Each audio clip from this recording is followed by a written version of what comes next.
Ba-bam. Okay, should be live. Let's check the Twitch stream. Yep. Check the Twitch stream. Yep. Check the Twitch stream. And I'll just put that off to the side, I guess. And I'll just.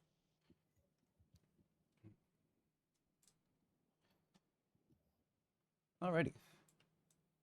Yeah, so no presentations today, but figure just chat. Hey, Hey Sean. everybody, how's it going? Shots here, nice. Doing good. Hey, Sean. Just working out some technical bugs with the voice chat. Nice.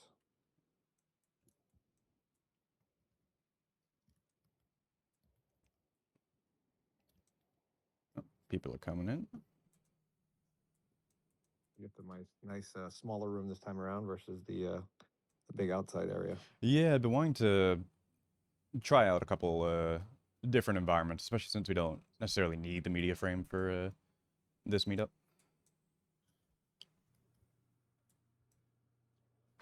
I think there actually is a media frame on the far wall.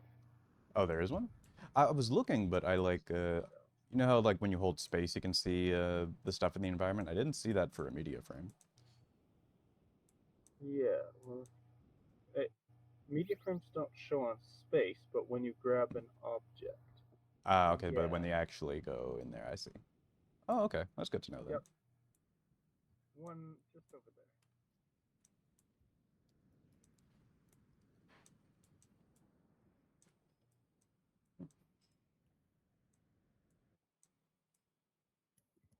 So, Sean, I saw you made the post. You did a presentation on Sneeze and OMB to W3C recently.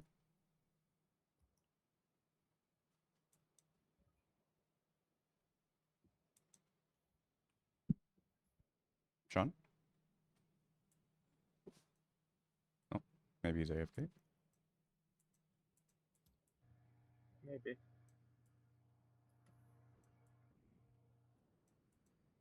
Oh, yep. Oh. Yep. Okay.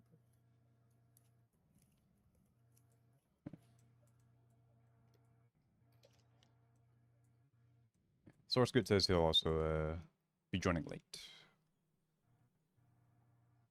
Okay. Hang on, I might do. Good number of people here.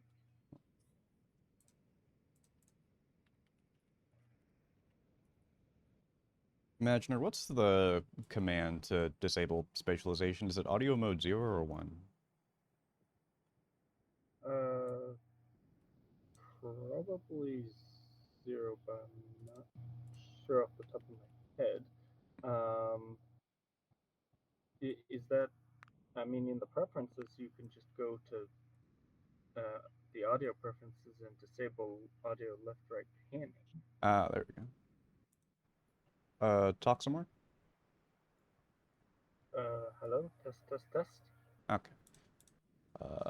Here, I think what Talking. I'm actually just gonna bump the incoming voice volume, I think. That might be best.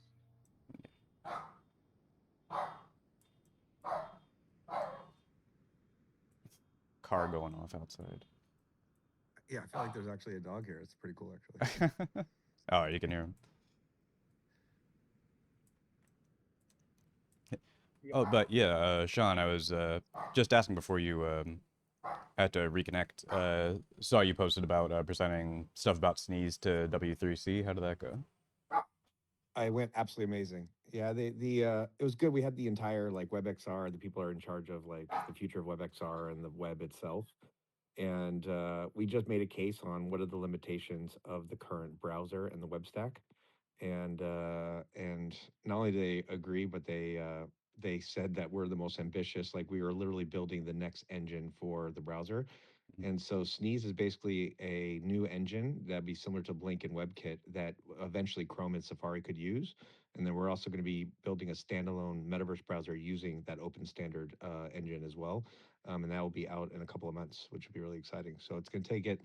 We're basically solving for the proximity and multi-origin content, which the current browser is not designed for, and to basically be able to anchor services without any installs. And so think of like an airport or your home.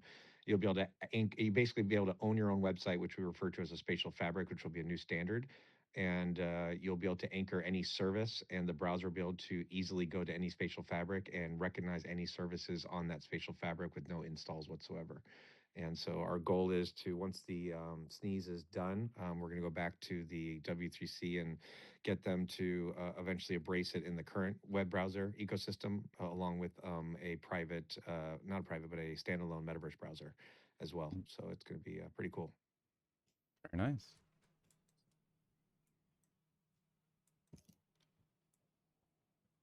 Oh, hi, Arpu.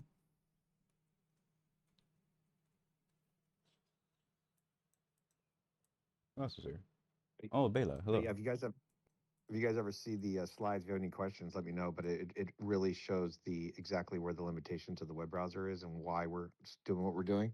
But the cool thing is this is all under the Metaverse Standards Forum. So this is not controlled by any one company. It's fully going to be open sourced, built on GitHub. Everyone's going to see the code, and everyone will be able to build, competing browsers or use it for their purposes. And so it's a fully open project. Mm. Yeah, I'll definitely be keeping my eye on the progress. Oh, sweet. Florian, what you been up to lately? Just built my site and I'm trying to get Google AdSense to work on it. So Mm. just been doing some SEO and all that boring stuff. Mm-hmm. Writing blog posts. Also working on getting Shed Racer on the new tab page. That's kind of my next goal. Mm-hmm. But Have they like sent back their initial playtest notes yet? Or? yeah, I got a bunch of fixes already, and there were some pretty bad performance issues that I fixed now, so it should be pretty good. I'm pretty happy with the state currently. It's pretty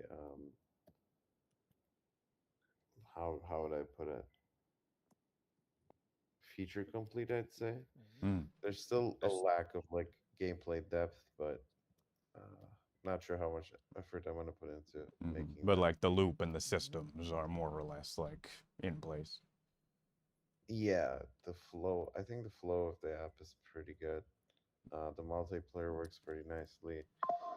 Um, the menus are, in my opinion, pretty beautiful as well. For a lot of the WebXR stuff doesn't really have fleshed out menu flows, Mm-hmm. and just do check it out and let me know if I can do any improvements. I'm trying to essentially ship it as like proof of concept of like essentially for the next bigger project. Mm-hmm. Yeah, that's basically it. Nice, But nice. yeah, what are you up to? Over the weekend, I finally got back around to Grappler's Gauntlet, my multiplayer arena FPS, which I hadn't really been able to devote much time to for a while, but I kind of had to because it used to use Hathora for the like matchmaking, but Hathora was acquired about a month ago, and their free tier was very generous, and there was not an immediate replacement in the ecosystem that was like the same level of friction. So I ended up going just a straight up Calisius like lobby room setup, just self-contained, and that Yeah.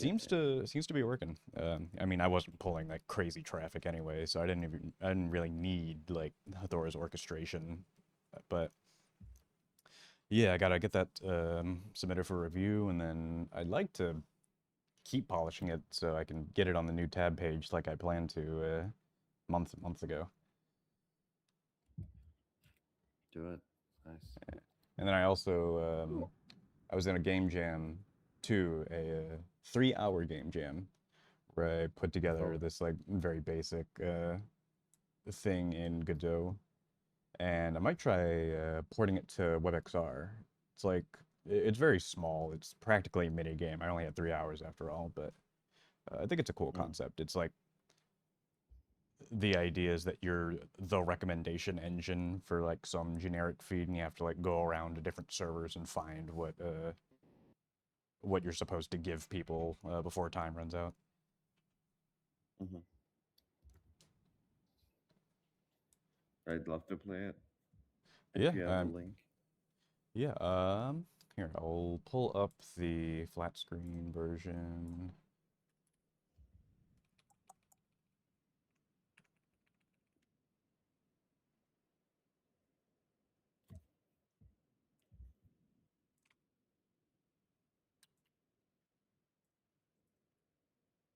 Yeah, it's very simple and it's a little janky, but you can kind of get the idea just from messing around with it for a minute.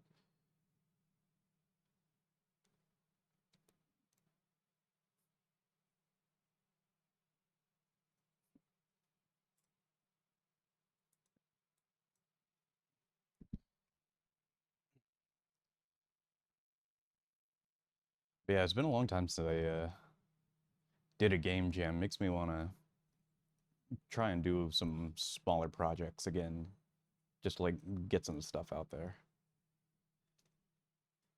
I feel like I've passed over like 6 or 7 things that I've never been able to finish.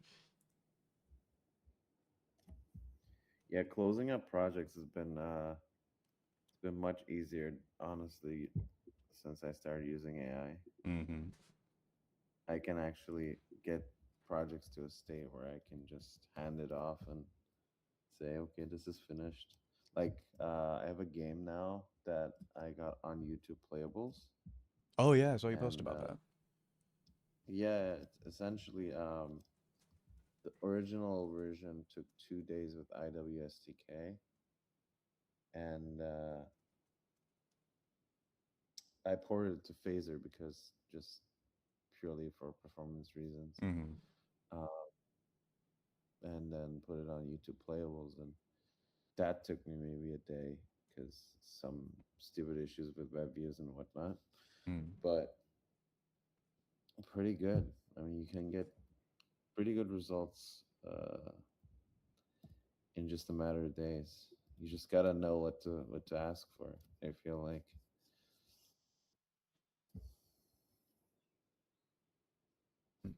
Mm.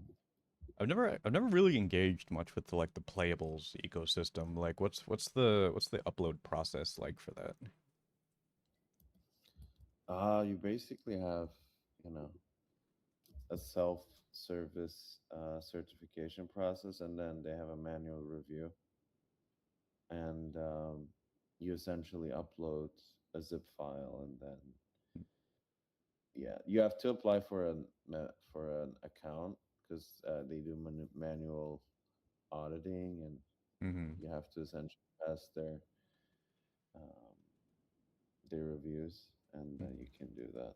What's But the it's turnaround nice. time on the reviews? Um, a week usually. Mm, I see. Yeah, they're pretty good. I mean, it can take up to a month to get your game up there, but honestly, they don't have monetization enabled yet. So, but Mm. it's still nice to have presence on the platform. I feel like Mm. I already got 70 um, followers, subscribers on YouTube Oh, nice. just from yeah. Hey The Florian, play count would love crashed now to. though because it's just very algorithmically driven whether people play your game or not. And if the algorithm doesn't like you, your game's hard to find. Can you hear me? Sorry. Yes, we can hear you, Yes. Bela. Okay, perfect. Thank you. Florian, would love to know what the performance problem was you mentioned why you switched. I didn't have performance problems myself. I just thought uh, YouTube is gonna run on basically old phones. Mm-hmm. So I'll just minimize it by going to a 2D framework instead of a 3D framework, which will likely not have you know, rendering issues. I won't have as many rendering issues. It's just it was not an educated guess. I just thought, okay, that's probably a better decision to put it there because I want to keep the WebXR version on the website. That's going to stay in IWSDK. But the YouTube playables version, I can just, it's not a complex game. So I do it essentially, it was just one prompt and then it worked. So, it worked immediately. yeah, I just said port it to Phaser and then there were some UI issues and there was some issues with resizing and whatnot with Phaser, just Phaser specific issues. Okay. But I mean, Claude just one shotted essentially porting it to Phaser since it's a simple game. So nice. I didn't really bother too much, but I'm not complaining about UI Kit. I love UI Kit, honestly. You really put an effort into making it essentially the most performant UI framework I could have. So thank you on that. Thank you. It wasn't my question wasn't going into that direction. But I generally would love to know everything since I'm so much focusing on agentic workflows. Yeah. I wanted to put the question out there: what makes people decide specific things, what they use when coding with agentic stuff? I'm not sure how many people here are using AI, and what the problems are that people have most of the times right now. Yeah, it's a good question. I think I can tell you also a bit about Shed Racer as well, which actually used UI kit significantly. Mm-hmm. I don't know if you looked at the game, but I saw the tweets. I think I played it, but I'm not 100% sure. yeah, when you have time, I'll post the link. You can check out the menus. Nice. One of the things I could ask, is it possible to have text rendering without reflows? Like, for example, if I have just a counter going up. Yeah. I'm seeing Felix a lot of asked about this, yeah. yeah, and then I'm getting reflows. So the alternative that I have is essentially render to a canvas and then use that as a texture, but then I get an extra draw call. So I was wondering if maybe it's a possibility, if I could ask them in the future. For sure. Felix had exactly the same. He built a racing game, and the biggest performance problem was that because the numbers changed every frame, and he had to reflow every frame, which wasn't causing lags, but it's like it takes up frame time. So exactly. Yeah, it's a reasonable ask. No, it was the biggest. AI look into it. Yeah, I mean it's so nice to these days to have these types of features be essentially co-developed with AI. I love it. Thank you. I had the same issue also with HTML, by the way. It's just doing a timer in a previous game that didn't use UI kit. I have a timer and then I converted to a canvas and then performance improved, but really not a good solution. Yeah. But if it's okay, would also love to know, like, I don't know if somebody here also uses AI in their workflow for 3D XR development. Would love to hear generally what are the biggest problems right now, and also what are you using? So I don't use it yet, but it's something I really want to do. So I was actually wondering, how do you get the AI to see the VR workflow? Like, do you get it access to the headset somehow, or are you just doing a 2D window, like a 2D Chrome browser that it is looking at, so that it knows what it's actually doing? I would love to know also what everybody else does, but if you're using IWSDK, there's a feature that the AI can basically take a screenshot with the immersive web emulation runtime enabled.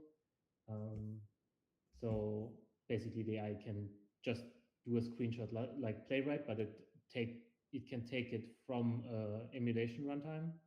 So it can use the viewer and the emulated inputs. Yeah, I've also 2 weeks ago I've released a framework, a tool called WebXR that lets you do the same kind of thing, but for any Vite-based WebXR solution. So of course also for React 3XR. Yeah, but I'm not sure what everybody else does. I think this idea of a feedback loop where the AI can see what it did and then improve is very crucial. So as soon as you have feedback loops, AI can be very powerful. And then it also has access to like the whole scene hierarchy too, doesn't it? Yeah. Felix built I think Felix presented it here, right? I Yeah, he wasn't did. there, but yeah. He built a few tools that are very specific to certain problems, like get me the scene hierarchy. Yeah. So AI Nice. has a lot of tools on his hand if you choose to use IWSDK. Yeah.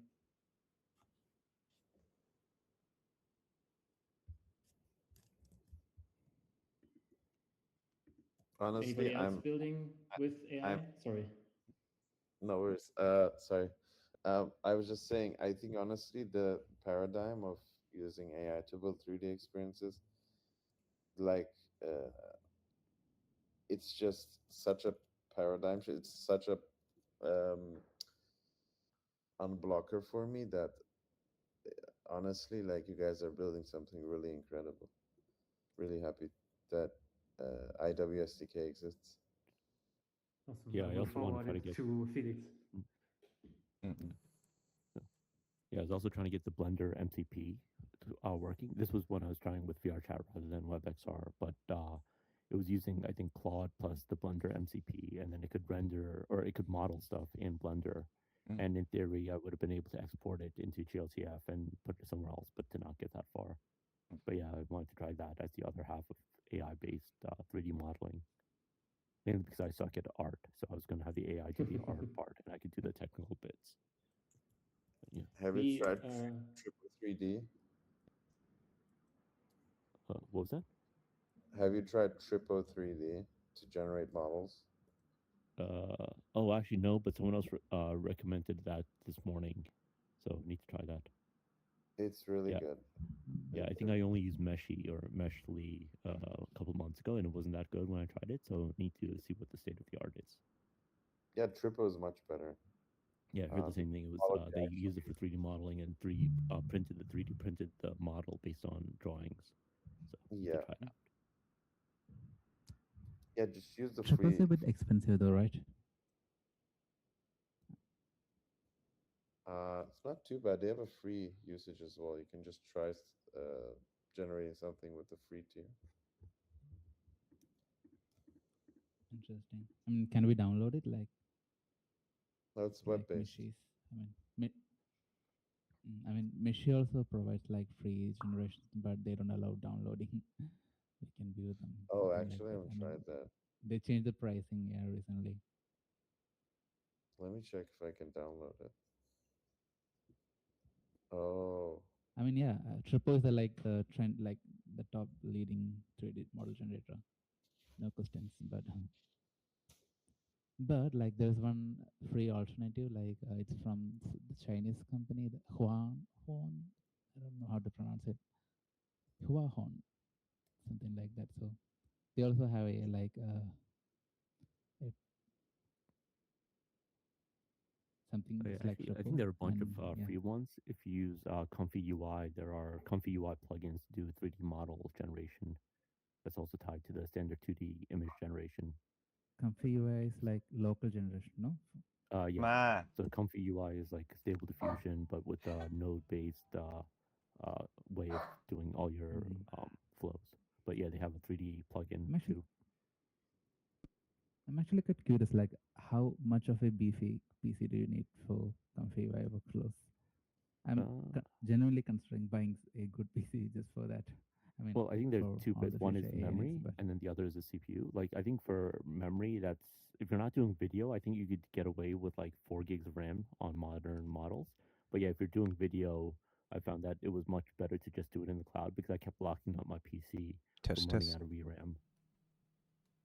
Especially for 3D models, like Oh, have you I tried think it when I out? tried it with 3D, it wasn't that bad. It was mainly video because it has to do like 30 frames of context to keep consistency between frames.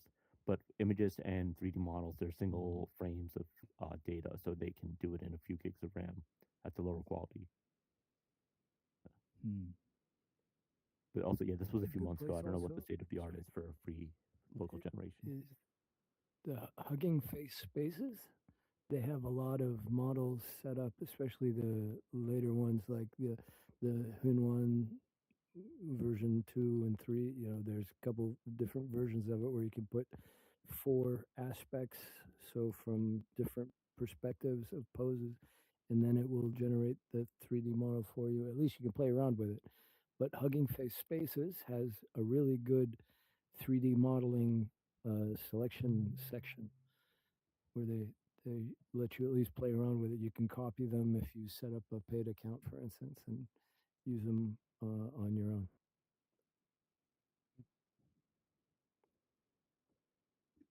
Have people been using like asset packs? Because Felix and I last week we did the second episode of Immersive Web Adventures, and we used this rocket launch or rocket kit from Kenny, and the AI was able to use the individual assets and put them together really nicely.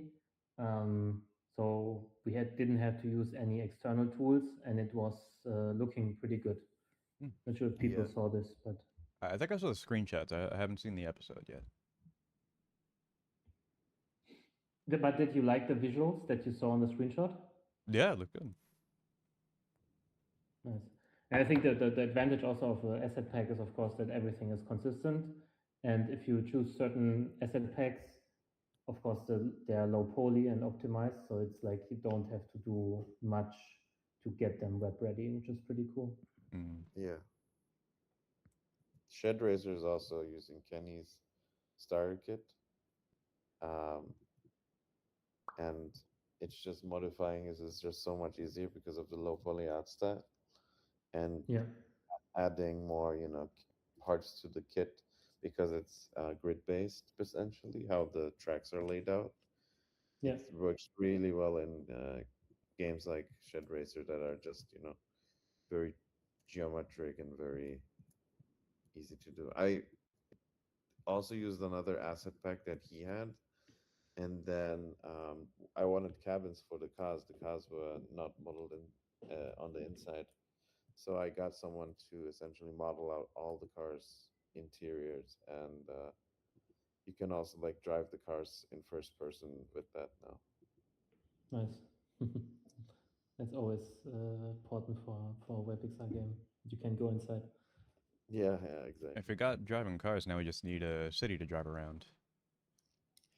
Yeah, maybe Shed Racer too. Who knows?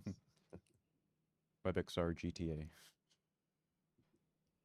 Did somebody use AI to optimize their game or their experience? Yeah, I did actually. How did And it went? so it doesn't suggest certain stuff. So obviously, I was using, I think, Opus 4.6 at the time. Um, certain things at the start, because I wanted to essentially have it audit things, right? Um, one of the things that I realized is I still have to do a lot of hand holding for certain things, like for memory leaks, for example. I still had to look at, okay, is geometry being disposed correctly? Is texture being disposed correctly? Because the more complex the scenes get and the structure is all over the place, sometimes it doesn't find allocations that don't get disposed in different systems. And How did you measure? Like, how did the AI measure? Did it just look at the code, or did it did a runtime analysis? so I didn't have runtime analysis at that time. I think I did manual reviews of, I looked into um, essentially the 3JS output of how many textures we have, how many geometry there was, Mm-hmm. and just looked at the numbers and then said, hey, this behavior is happening. Uh, can you figure out what's going on? And it got stuck essentially in a loop trying stuff and didn't really find a solution. Tried to debug it, didn't really help until I actually went in and looked and was realizing, oh, maybe it's this, and then it realized, oh yeah, yeah, you're right. And that took like a long time for some reason still. But I think if I actually gave it much more access to, the scene, the content and stuff, I think it would have actually found it much easier.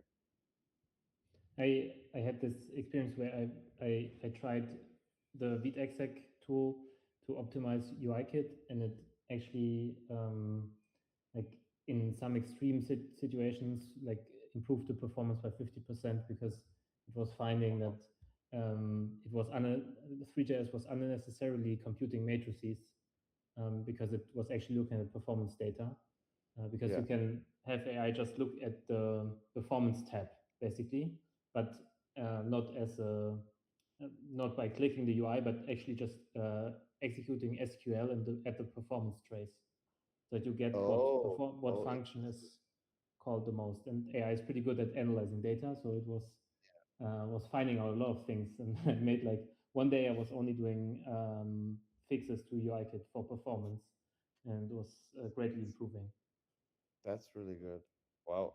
I never thought about that. I might actually do that because I was thinking Google MCP might work, and that broke for me for some reason. I never got around to fixing it again. I thought it's a bit unnecessary, but maybe I need to get the performance tab to be read by the AI.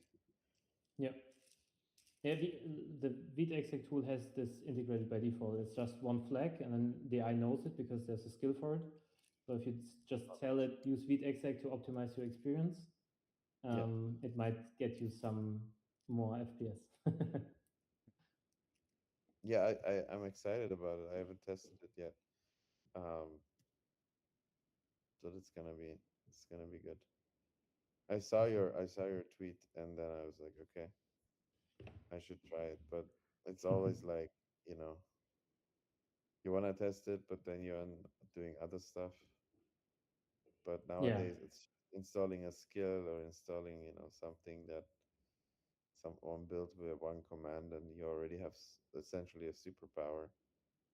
yeah. It's crazy. I think stuff like with Exec are the way to go. I don't think, especially for parts like performance analysis or optimization, I think those parts are generally things you can get a lot of value out of from Yeah. giving the AI essentially the controls and then letting it do the work. Yeah, it's another part of a feedback loop. Like the feedback, the target would be performance, and then you just need to have a feedback loop where you Yeah, need to yeah, somehow analyze the performance. yeah. I wish there was more tools that go into the direction of the Spectre debugger or like RenderDoc that Yeah, actually also help you out with the specific rendering output yeah. and then just going through the whole stack you know of the GPU instead of the CPU. Yeah, yeah, that's something definitely also on my list, or hopefully somebody else builds. I don't know, but giving AI feedback in terms of having it analyzed step by step, going through each frame and seeing each GPU command. But Mhm. the tools I saw, I'm not sure what people are here you recommend, but I saw that basically the best option is what is only available on Mac. And of course, most I don't know. I wouldn't want to build a tool for that only runs on Mac. It's I don't know. There's so much that you can do nowadays. You could build. I feel like a lot of people are on Macs now. You can just ignore Windows. Hopefully, I'm stating okay.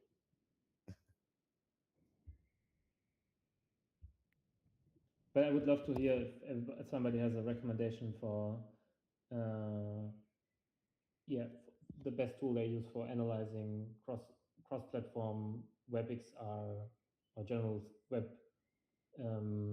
GPU based frame analysis. How much time each GPU call takes. Um,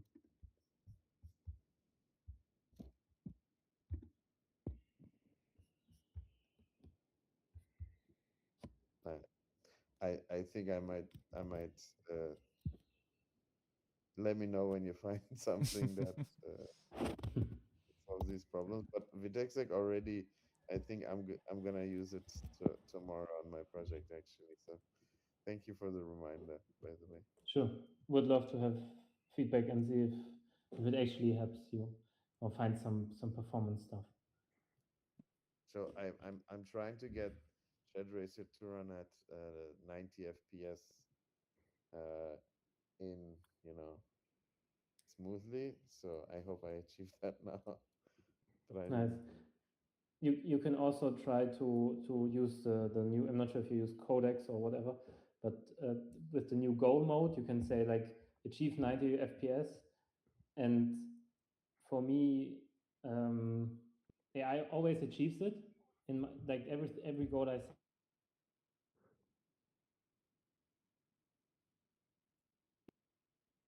Hello? It cut out I there. think you cut out.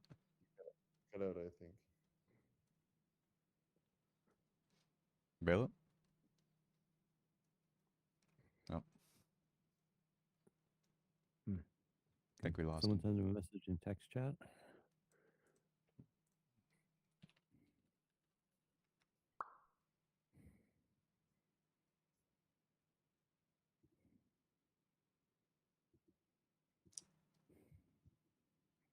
We'll probably get a disconnect, reconnect message in a minute. Yeah.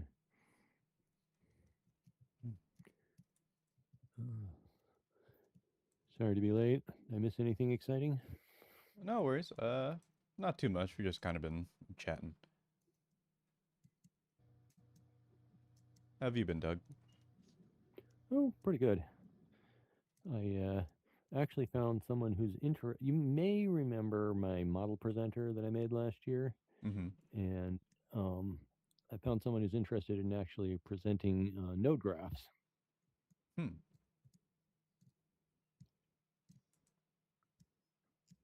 Like no graphs in the model viewer? Graphs of nodes. So Mm. that thing, balls and Yeah, yeah. objects connected by relationships. Mm-hmm. You can do mind maps and stuff like that with them. Okay. Very nice. I remember using it was a native app, but it was like in that kind of mind mapping space. Hmm. Yeah, yeah. There's one. He's used Noda, and I think that's what I it tried it was. out, and it seems. Oh, yeah, yeah. It seems to. It's a very polished one. A lot to like about it. It's just by the default, it's one person, and you can share your graphs and even show them on the web. But that doesn't. But then again, I think it's one person at a time. Mm. I could be wrong. No, wait, no, wait. They do have meetings. Okay, so you can do it with other people in Noda itself, but the other people have to have headsets. Mm-hmm. And so I'm using WebXR, of course, so people don't have to have the headset. So if we get really bored, we could take a field trip and we could see a couple of models that I happen to have on hand. Yeah, I mean, we're not doing anything else right now, so if you want, you can drop a link and we can take a quick look at it. Sure.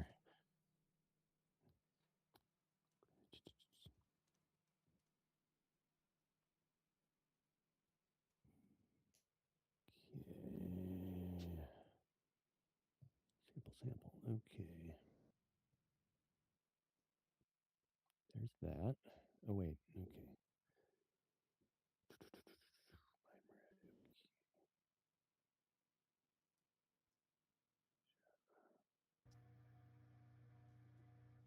So, M2, can you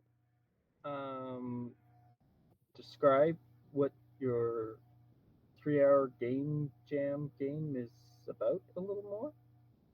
So the theme of the jam was feed the beast, and I was trying to figure out like a unique way to approach that, and so I thought a little more like metaphor, so like the beast, like social media feeds, And so you're like the recommendation engine. You get like a prompt on the screen, and you have to go to the different servers and like pick the correct categories of content to give to it. And then there's like 9 rounds of that, and then you get your performance review at the end. Okay. Yeah, very very simple. It's like one mechanic, but it is like a complete like loop from start to finish, which I was pretty impressed for. I only went overtime by like an hour, which is allowed. It just means I can't get first place. Ah. Yeah. Too bad. On the topic of jams, I don't know who else would be interested, but I've been tossing around the idea of reviving an old game jam I used to run called MetaFest that was VR specific. Remember, I ran it for like 5 or 6? A WebXR vibe jam would be nice. Hmm. But I don't know how many people would be interested. Oh, what jam? A WebXR vibe jam. Hmm. Vibe. WebXR apps. Yeah, I was thinking if I did run it, I probably would allow some agentic stuff. You just have to flag that you did it. Sure. But yeah, I think it'd be interesting. I remember that motivated me to at least like try and do a few different projects that are all, I think, sitting on my itch.io right now. Oh, and Doug has the tab. Let's take a look at this. Okay, you guys ready? I'll head over there. Daniel, are you using agentic workflows or no? Do you use agentic workflows or no? I've been meaning to try it on, like, seriously on a project. I just haven't yet. I don't have a like a Claude subscription or anything right now. I do have OpenRouter, so I guess I could like try with a model through there if I wanted. Yeah. I've also played around with like local stuff like Quen, like 3, Quen 2.5.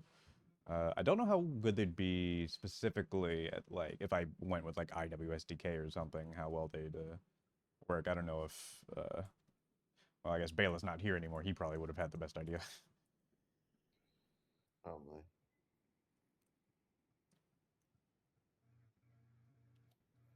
Oh, but yeah, the node graph thing. That's right.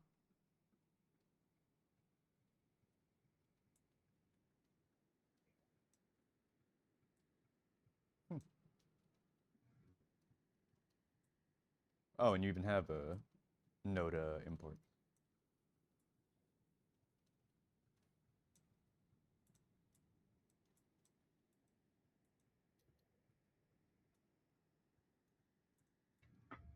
Huh. So Doug, what is this a map of?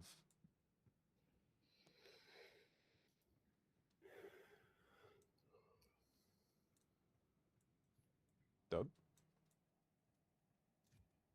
Oh, we left. Darn.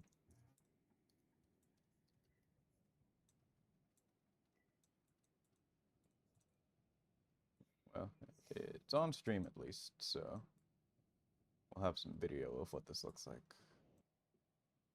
Yep. I don't know if anyone else is on desktop looking at this at the. Oh, well, I guess I kind of figured out the panning's a little not what I would expect. Like right mouse forward and backwards is like z-axis, but then left click drag is orbit. Trying to figure out a way to go up. Maybe there's not. I don't know. For me, right clicking just brings up a menu. Huh.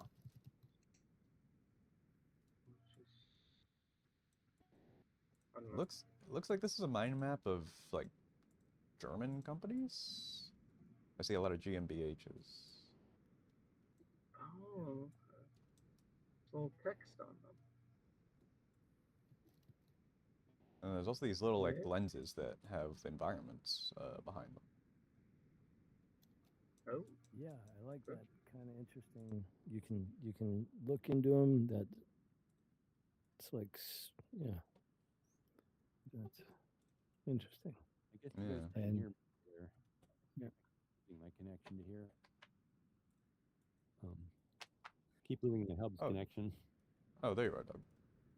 Yeah. I was gonna ask, what is this a mind map of? Yes, of the relationships between a number of German companies. It's for the banks because of their know your user laws, so that people laundering money can't hide behind another company, or at least that's the idea. I see. Cool. So let me bring up another model. Oh, in the same room?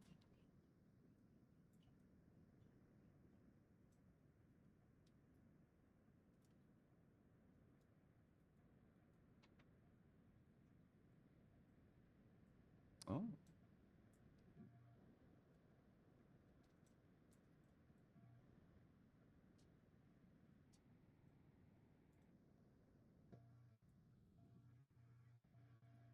Seems like he has to leave every time he messes with the room. Maybe. I wonder if that's some quirk of VR headsets. Ah, yeah. Because I think he's in a VR headset. So That's true. maybe he's got it. When I switch over to the other window, I can't keep this one open, or at least can't keep it an active connection to the hubs. What about if you go to preferences and MISC and disable auto exit when idle or backgrounded? Yeah, I should try that. I don't think I've set it up on this. That might fix it. Oh. Guys, I gotta head out. Okie dokes. Nice seeing all of you. Okay. Yeah, thanks for Late. stopping by. Yeah, nice to see you. Have a good one, everyone. You Take too. care. Yep, you too. Bye.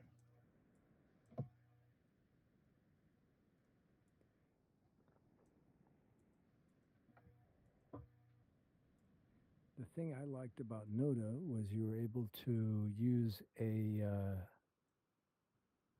CSV file to prepare the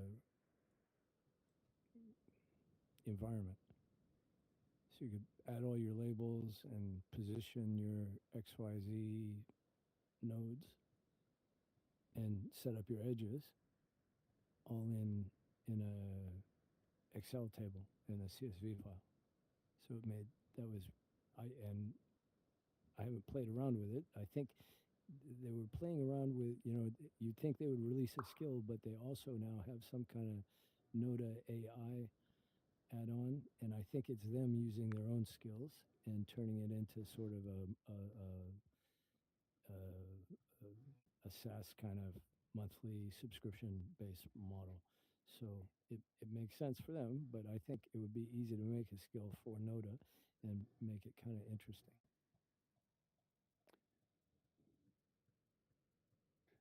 Yeah, I think Hub has thought I was idle since when I go to another window, this window is entirely invisible. So I guess Hubs was thinking I was idle and disconnecting me. Yeah. Yeah. And I may have that. I think I have that set on set correctly on other servers, but I haven't set it for this one yet.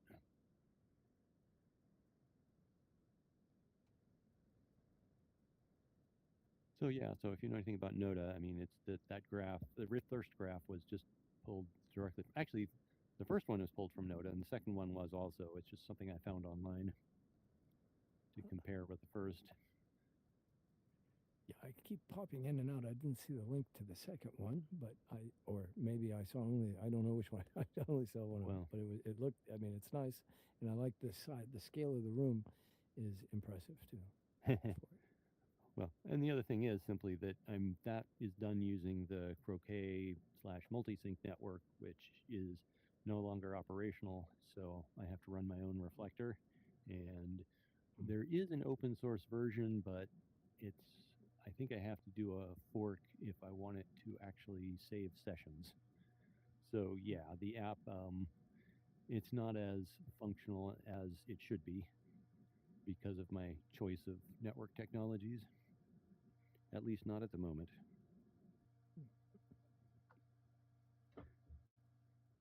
I mean, I hope the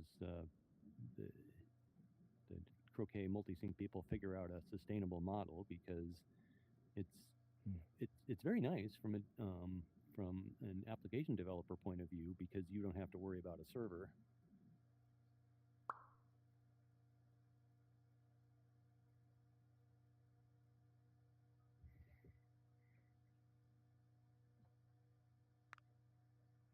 I'm back. Oh, I think my volume's a little low still. Test, test. No. Test. You're getting Okay. quiet. Oh, that's better. Okay, I think I'm good.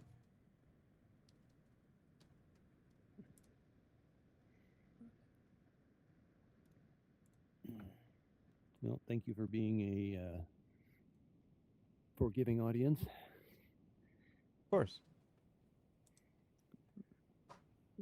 Clearly, a lot of work needs to be done before it would be something suitable for ordinary users. Yeah, but at the same time, I don't think I've seen another WebXR app specifically like going for that functionality. Mm-hmm. I mean, I know, I guess I've seen various apps like that at time, and up till now, I haven't been overly interested because there wasn't any data that I needed to see that way. I mean, I don't do mind maps myself, Right. but like I finally started poking around and I realized you could do software bill of materials because those include a graph. So I think that is something I want to work on. That uses a JSON data file instead of a CSV, but ultimately it should be straightforward to adapt.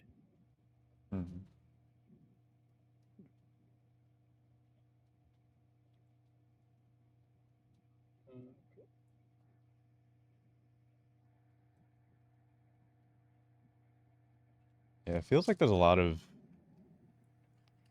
app concepts and ideas that are specifically untested in WebXR even still. Yeah. So there's still opportunities to do it. Of course, the problem is finding a model, that's sustainable model. Yeah. Unless you're doing it purely like passion-wise. Yeah. Yep, that's been our problem so far. Yeah. I remember there was a guy here either a month or so ago who's also posted in the Discord who's doing like a proper kind of like fantasy isekai like WebXR spellcasting type RPG Yeah. thing. Yeah, I watched his video and it was cool. Yeah. Gotta get him I back like his work for with gestures. That's very tricky to get in a comfortable way for people. I did my barrier mage a number of years ago, and it seems like I'm the only person who actually finds it comfortable to cast the spell, do the spell gestures. Have they posted any updates about that project? I don't know if I've seen any recently. I know I did see like some updates like maybe within the last month. Okay. Yeah. I imagine it's like a side project that they're like seems to be chipping away at. Okay.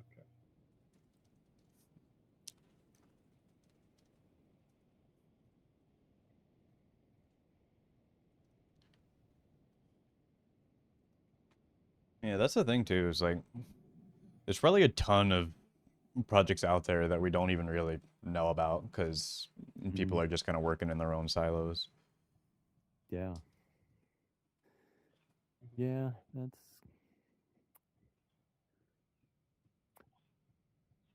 it's somewhat different again, but one project that I would love to have the time for is one that just collects a database of all virtual spaces on the web. And the main intake, I think, would have to be a Discord bot that basically collects every reference that people made on the WebXR Discord, and it could also plug it up to the Hub's Discord, and it would then any room or project or that was mentioned that it could identify. There's that's where the schema.org stuff comes in handy. One of the things I did in the last year for Hubs was set it up so it has the schema.org schema to label it as a virtual space, or rather, each room is labeled as a separate virtual space. So for any web spider that's actually paying attention, they'll know it is. But there's a lot of individual projects that won't necessarily be labeled that way, and you probably have to do some heuristics to figure out if that's trying to identify, is this WebXR or not?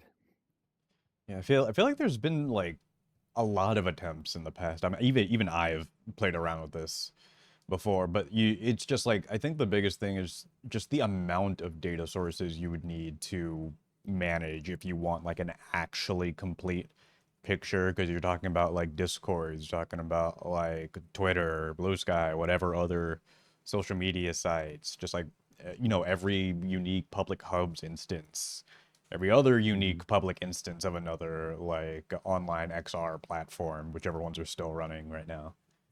And it's just like all these different APIs and stuff. Maybe it would be easier now with like some AI assistance. I don't know.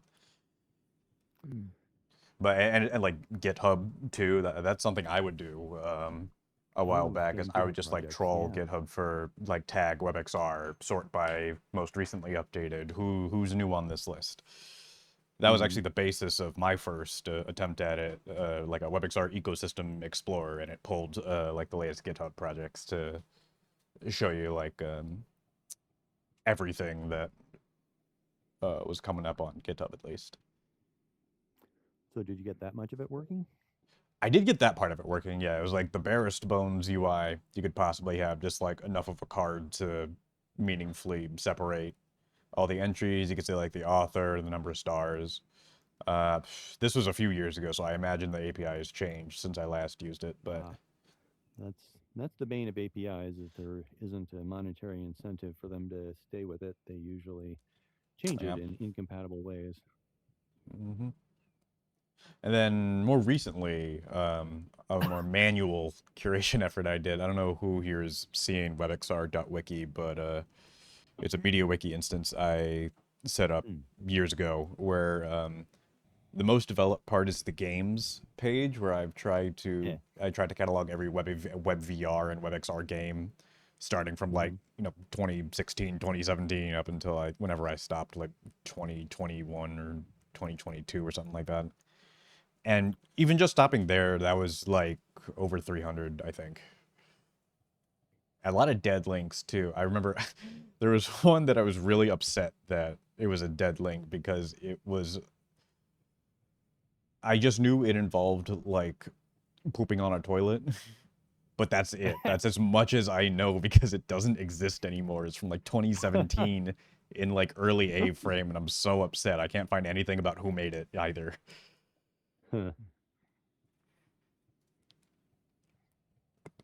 It's lost to the sands of time. Yeah. There's a guy called Unless the author is still around and pops up somewhere, if Maybe, I don't know. Occasionally. I can't even remember where I first saw it. Frame was trying to make a museum of virtual, like a collection of there was a group doing that. That he's able to scrape together from the past, like places that do go out of commission. And so he's he's got the website together, and he's done a couple of presentations I've seen. Has there been much recent work on that? I remember hearing about it like a couple years back, but I don't know that I have been like recently. I saw it maybe beginning of the year or something from him. On it. So I think he's still working on that with, and there's some group of them that are putting it together. Yeah, I'm in. I have trouble. I'll drop a link when I can later. For sure. I'll look for one.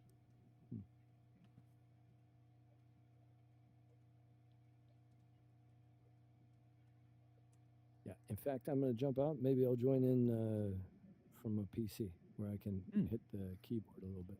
Okay, dokes. See you guys. Alrighty. Cool.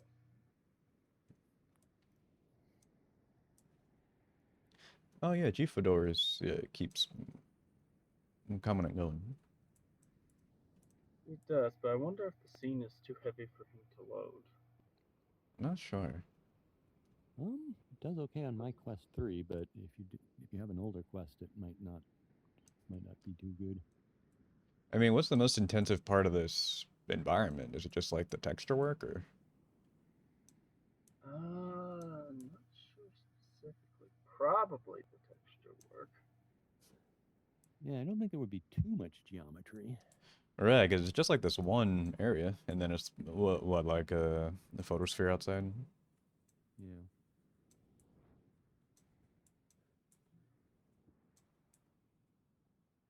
The chandelier has a lot of geometry.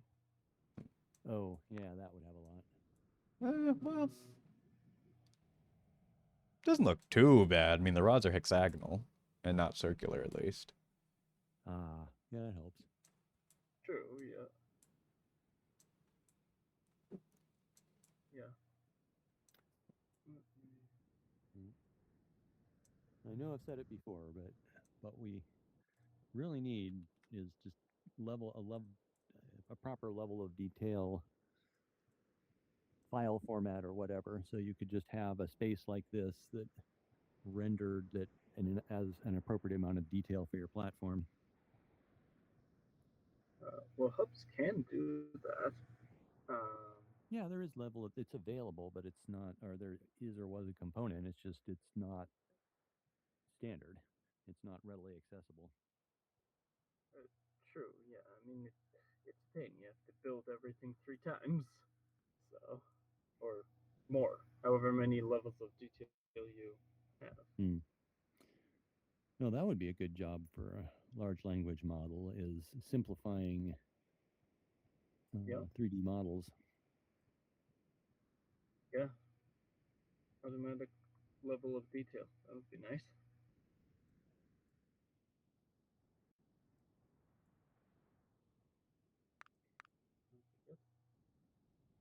I think it's the texture work. Because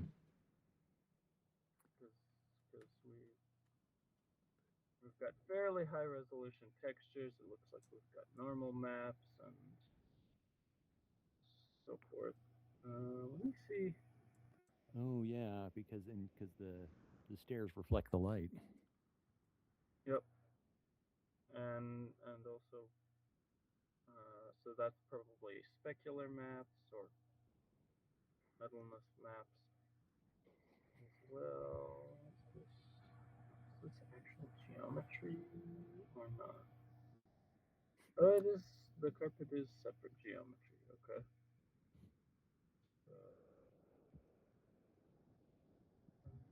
Fine. I was surprised to discover this techno sub to your current avatar. It responds to the light. It's Oh, does it? yeah. On the lit side, it's got reflections and stuff. Interesting. Oh, yeah, I do see it on you guys too when you're facing the sun. Mm-hmm. Good. Yep. But possibly that the material in that avatar is more reflective than most.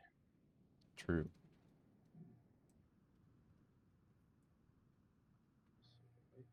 What's the scene called? This I'm trying to is look up the files.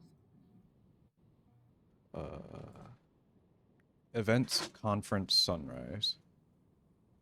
Events. Yeah, that's it. Oh, this is an original hub scene too. Mm-hmm. Yeah, Yep. I was real glad when I found it in the archives. Yep. Okay, Unfortunately, so yeah. 53 megabytes, so little on the higher end, but not terrible.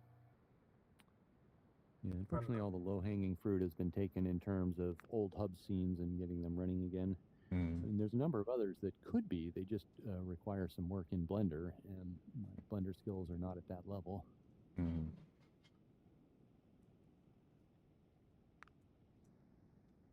I guess doesn't Spoke work on this instance too? I think so. I mean, I'm pretty. Let's see. You know, I don't remember anymore. I some of them I was able to import into Spoke, so they could be edited, and others I just had to import the GLB directly. It could have been in Spoke because there's not anything active here. So the static geometry and with the textures and all is all you need. And so you should be able to pull it into Spoke and then add stuff. This probably uses reflection probes, which don't work in Spoke. Okay, Spoke doesn't. Not even okay.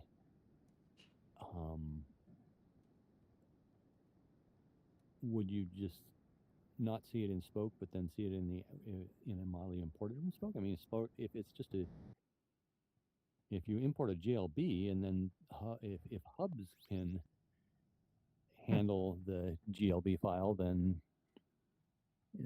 Spoke isn't going to keep you from doing features, is it? Kind of. It doesn't pass through stuff. Oh. I think because it optimizes the model and like it'll combine and do a bunch of stuff on export. So it's doing the combining the geometry. yeah, possibly if you turned all that off, it would work, but bummer. I don't know. Yeah, and some things that just will refuse to load. Yeah, that's one thing I would like to get working eventually is to have it pass through stuff. Yeah.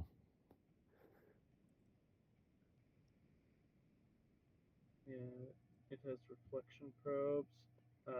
Probably also has light baking, but yeah, almost certainly. Yeah. See what we got here. Oh yeah, like I mean, I presume these shadows are baked in. oh right, yes. Yep, that'll be light baking.